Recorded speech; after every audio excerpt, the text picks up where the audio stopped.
साली का मुंह, इसके मुंह में तेजाब डालता हूं।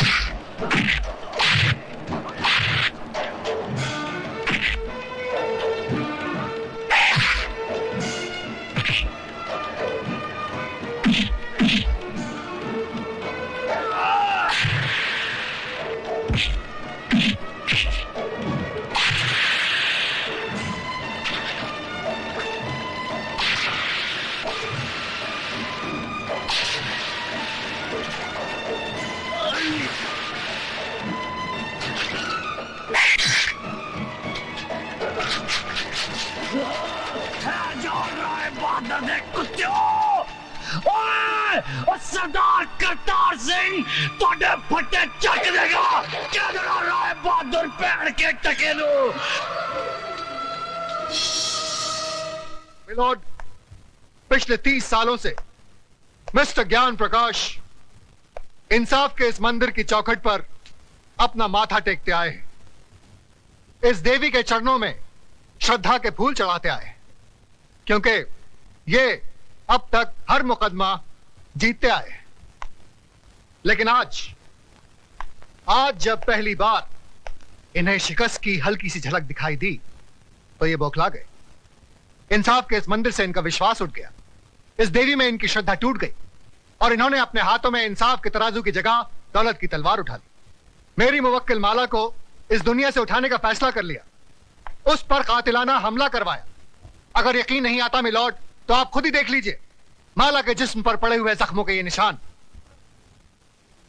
मैं अपने फाजिल दोस्त से यह पूछना चाहूंगा कि अगर इस मुकदमे का फैसला अदालत के बाहर ही करना था तो इस अदालत में आने का ढोंग क्यों रचाया जा रहा है? जब इन मासूम बच्चों के बयान के बगैर इस मुकदमे को अंजाम तक पहुंचाया जा सकता है तो फिर इन्हें क्यों बुलाया गया है? अगर ताकतवर अपनी ताकत के जोर पर ही मुकदमे का फैसला करवा सकता है तो यह अदालत क्यों बनाई गई है? अगर गरीब और बेबस को इंसाफ नहीं दिया जा सकता तो बंद कर दीजिए यह अदालत। रुक जाइए जज साहब, आप अपना फैसला सुनाएं, इससे पहले मैं आपसे एक सवाल पूछना चाहती हूँ। पूछो। अगर मुकदमा ये वकील साहब जीत गए तो इन्हें ढेर सारे नोट मिलेंगे और इनका मौकिल छूट जाएगा, और अगर ये वकील साहब जीत गए तो इस आदमी को 7 साल की सजा हो जाएगी। दोनों ही सूरतों में मुझे क्या मिला? कानून ने मेरे साथ क्या इंसाफ किया? जो इंसान कानून की मर्यादा को तोड़ता है कानून ही उसे सजा देता है। मर्यादा मेरी तोड़ी गई है, कानून की नहीं। इज्जत मेरी लुटी है, कानून की नहीं। Order order. क्या मैं माथे पे लगे इस कलंक के साथ जी सकूंगी? कौन थामेगा मेरा हाथ? कौन भरेगा मेरी मांग में सिंदूर? किसके नाम का मंगलसूत्र मैं पहनूंगी अपने गले में? अरे इस देश में तो सीता माँ को भी अग्नि परीक्षा के बाद माफ नहीं किया गया था, फिर मैं तो एक मामूली सी लड़की हूं। हर लड़की बचपन से एक ख्वाब देखती है कि एक दिन उसकी बारात आएगी, उसका राजा घोड़े पे सवार होकर उसे ब्याह कर डोली में ले जाएगा। पर मेरा ये ख्वाब ख्वाब ही रह गया। क्या मेरी बारात कभी नहीं आएगी? क्या मेरा राजा अब कभी नहीं आएगा? जज साहब, क्या मैं बिन ब्याही रह जाऊंगी? क्या मैं बिन ब्याही रह जाऊंगी?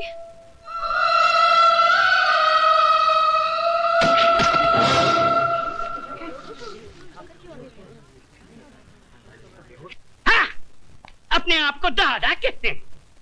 सारा शहर कांपता है इनसे, मगर एक मामूली सी लौंडिया तो खत्म नहीं कर पाए।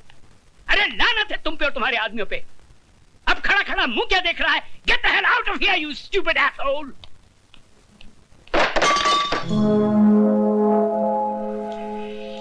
कौन है वहां?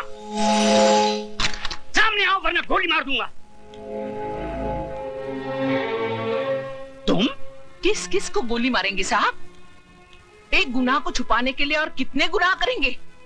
पूरा शहर तुम्हारे नाम पर थूक रहा है, पूरे शहर को मिटाएंगे। साहब, इंसानी बने रहना, भगवान बनने की कोशिश मत करना, वरना वो ऐसा मिटा देगा कि ना तुम जी सकोगे ना ही मर सकोगे। तुम्हारी ये मजाल कि हमारे सामने जबान खोलो।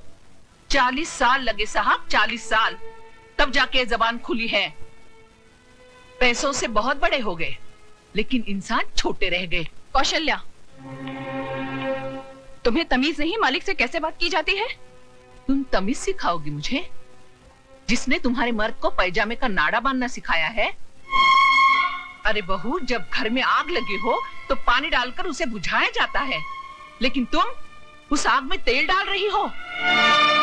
अगर इसी रफ्तार से तेल डालती रही तो कुछ ही दिनों बाद यहाँ हवेली नहीं शमशान घाट होगा। इनफ इज इनफ, नमक हराम, दफा हो जाए यहाँ से। और खबरदार जो फिर इस दहलीज पे कदम रखा। फिक्र मत करो साहब, तुम्हारी दहलीज पर पैर तो क्या, उस पर थूकूंगी भी नहीं। दोनों तरफ के गवाहों के बयानात सुनने के बाद और तमाम हालात को मद्देनजर रखते हुए यह अदालत इस नतीजे पर पहुंची है कि मुल्जिम राज ने जुर्म किया है और वो कानून का मुजरिम है। लेकिन कानून से पहले वो माला का मुजरिम है, जिसकी जिंदगी को उसने तबाह कर दिया और समाज में इज्जत से जीने का हक उससे छीन लिया। लिहाजा ये अदालत मुल्जिम राज को यह हुक्म देती है कि जिस लड़की को नंगा करके उसने बेइज्जत किया, उसी लड़की से शादी करके उसे अपने घर की इज्जत बनाए।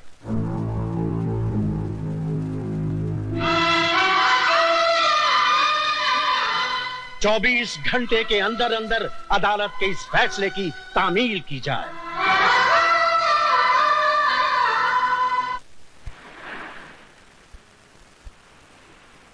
लिहाजा यह अदालत मुल्जिम राज को यह हुक्म देती है कि जिस लड़की को नंगा करके उसने बेइज्जत किया, उसी लड़की से शादी करके उसे अपने घर की इज्जत बनाए। 24 घंटे के अंदर अंदर अदालत के इस फैसले की तामील की जाए।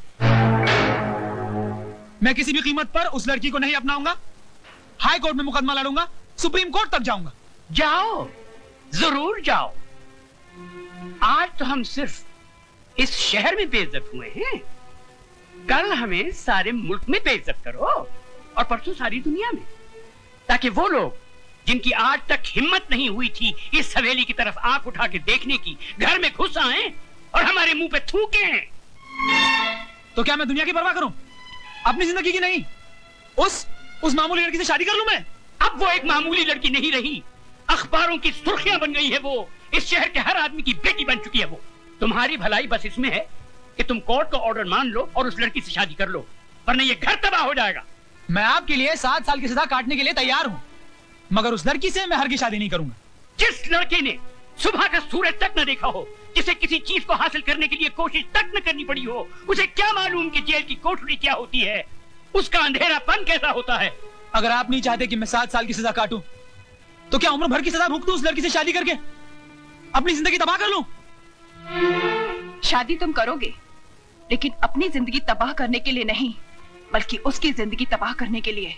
हम समझे नहीं बहू। बाबूजी, अदालत से उसने अपने लिए जिंदगी नहीं, मौत मांगी है। इतने जुल्म और सितम ढाऊंगी कि इस हवेली की बहू बनने का ख्वाब मिट्टी में मिल जाएगा।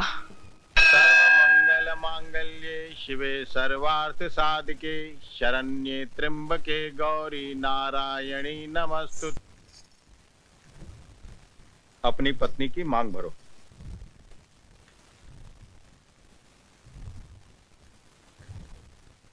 ऐसे नहीं बेटा, इस सिंदूर का अर्थ तो समझ लो।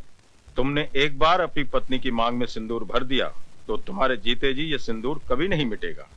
इसका मतलब ये सिर्फ सिंदूर नहीं, इस बात की गवाही है कि तुम जिंदा हो और सही सलामत।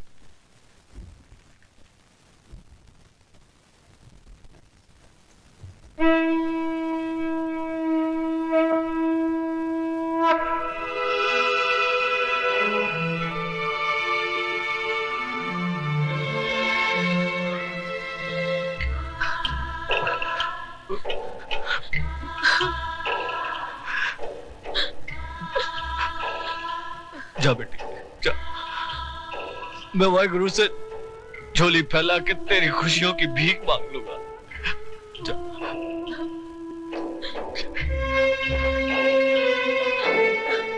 तुम्हारा अधिकार तो मैंने तुम्हें दिला दिया, लेकिन एक बात याद रखना, इस दुनिया में हक कभी मांगने से नहीं मिलता, छीनना पड़ता है।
बहू जी, हम लंदन जा रहे हैं, अपना वादा मत भूलना।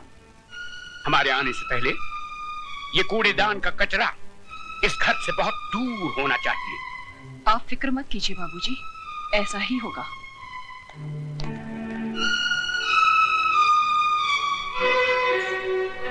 ओ महारानी, वहां कहाँ चली? जी मैं। रामू, जी मैम साहब। इनको जरा इनका महल दिखा दो। मुझे महल नहीं, मुझे मेरे पति के चरणों में जगह चाहिए। ओए होए, सती सावित्री की बात तो सुनो। लगता है बाप ने ठीक से समझा बुझाकर भेजा है कि उंगली पकड़कर पोंचा कैसे पकड़ा जाता है।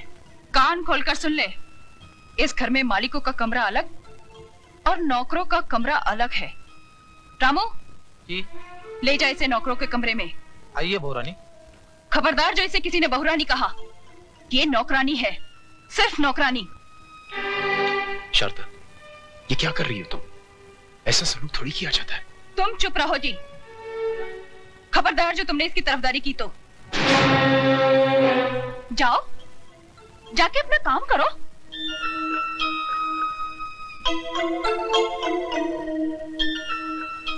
ए, मैंने तुझसे क्या कहा, सुना नहीं क्या?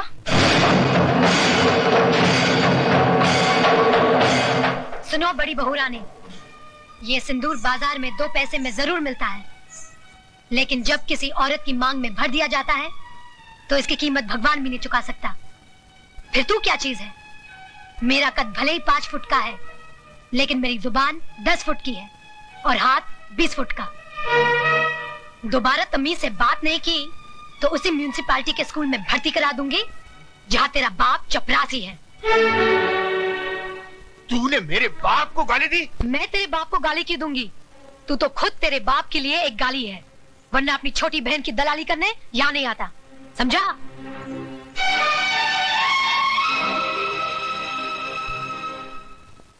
अयो स्वामी, आज खुशी का दिन है, फिर आपका बैटरी काय को डाउन है? ओए खोत्या, जिस बाप की एको एक बेटी उसके जिगर का टुकड़ा उससे दूर हो जाए तो रोएगा नहीं तो क्या भांगड़ा करेगा?